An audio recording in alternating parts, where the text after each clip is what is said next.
Misalkan kita punya sebuah fungsi f yang kontinu pada selang tutup AB. Jadi di sini misalkan ada A, tertutup, jadi di sini termasuk. Lalu di sini ada B. Lalu berarti kita dapatkan di sini ada sebuah nilai yaitu FA. Lalu di sini kita juga dapatkan sebuah nilai di sini gitu ya, yang nilainya adalah FB. Maka kalau kita ambil sembarang titik di sini, misalkan kita ambil di sini gitu ya, maka akan ada domain sesuatu di antara A dan B, di mana titik ini misalkan kita sebut K, maka akan ada sebuah C gitu, di mana FC sama dengan K. Jadi terdapat C di AB gitu ya. Sedemikian hingga FC sama dengan K. Ini adalah bunyi teorema nilai tengah. Nah, tentu saja di sini FA tidak harus lebih kecil dari FB gitu ya. Teorema ini juga berlaku ketika FB yang lebih kecil dari FA. Nah, bagaimana buktinya? Pertama, kita bikin dulu sembarang fungsi. Anggap aja yang seperti ini ya. Ini kita sebut saja namanya fx. Ini kita sebut fx. Lalu, kita ambil sebuah nilai K di antara FA dan FB. Di sini belum ada asumsi FA-nya lebih kecil dari FB. K-nya berada di tengah FA dan FB. Lalu kita buat sebuah fungsi G. Kita buat sebuah fungsi G, yaitu Gx sama dengan Fx min K. Kita tadi sebut K ya, berarti Fx min K. Nah, berarti kita mencari C ini di mana Fc sama dengan K, sama aja kita cari C di mana Gc sama dengan 0. Jadi ini seperti kita menarik fungsi f ini ke bawah gitu ya. Seperti ini misalkan. Kasarnya aja, anggap aja ini fungsi yang sama. Jadi kita seperti menarik fungsi fx ini ke bawah. Ini kita tarik turun ke bawah. Sehingga ini tadi yang di sini tadi, ini tuh C. Di sini A, di sini B. Seperti itu. Jadi yang A tadi di sini dia turun, yang B dia turun juga, yang C tadi di atas dia ke titik 0. Tentu saja kalau kita bisa menemukan C di mana GC sama dengan 0, berarti kita sama dengan menemukan C di mana FC sama dengan K, seperti itu. Nah, jadi kita ubah pernyataan ini FC sama dengan K dengan mencari C sehingga GC sama dengan 0. Nah, selanjutnya kita buat sebuah fungsi lagi. Kita buat fungsi, kita definisikan fungsi, yaitu udah F, udah G, kita definisikan Hx, yaitu dia seperti ini. Dia sama dengan Gx jika GA-nya itu lebih kecil sama dengan 0. Lalu kita bikin G min X ketika GA-nya lebih dari 0. Untuk apa ini? Kita membuat ini supaya kita pastikan kalau GA itu lebih kecil sama dengan 0. Jadi ketika GA-nya lebih dari 0, kita bikin negatif. Jadi misalkan fungsinya nanti, misalkan fungsinya gini ya. Gini misal. Nah, ini kita balik gitu. H itu adalah fungsi G yang dicerminkan terhadap sumbu X. Seperti itu. Nah, dalam kasus kita ini tidak berubah ya.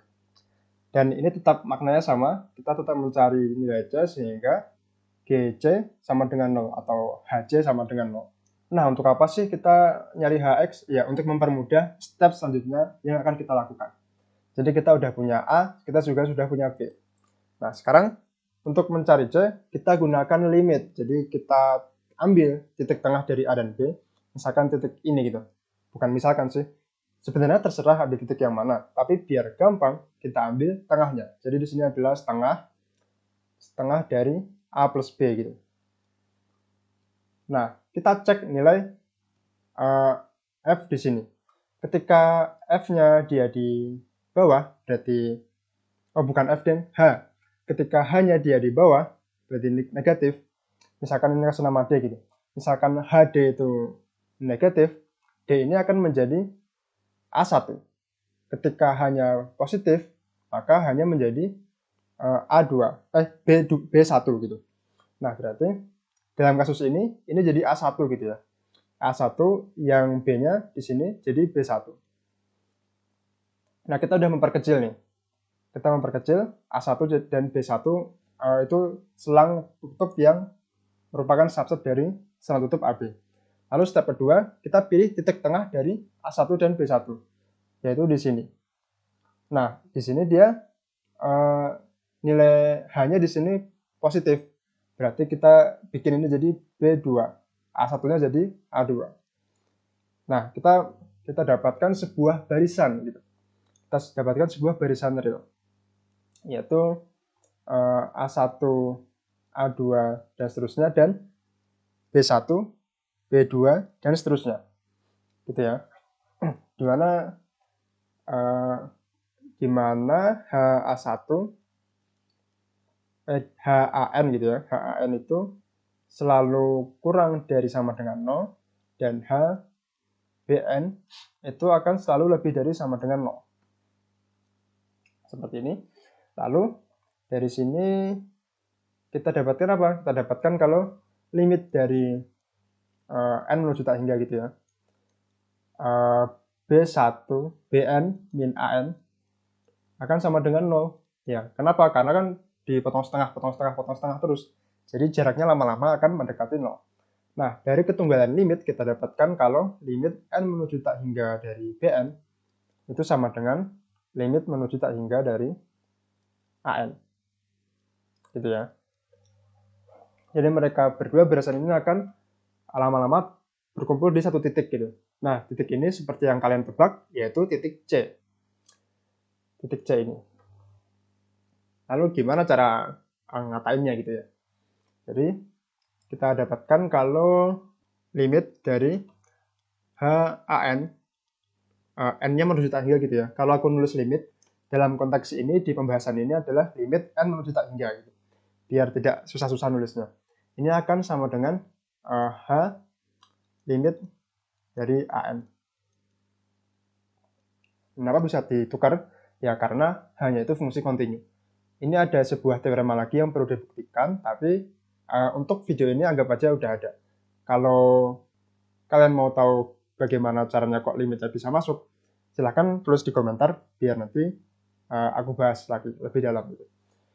Kita tahu juga kalau limit HBM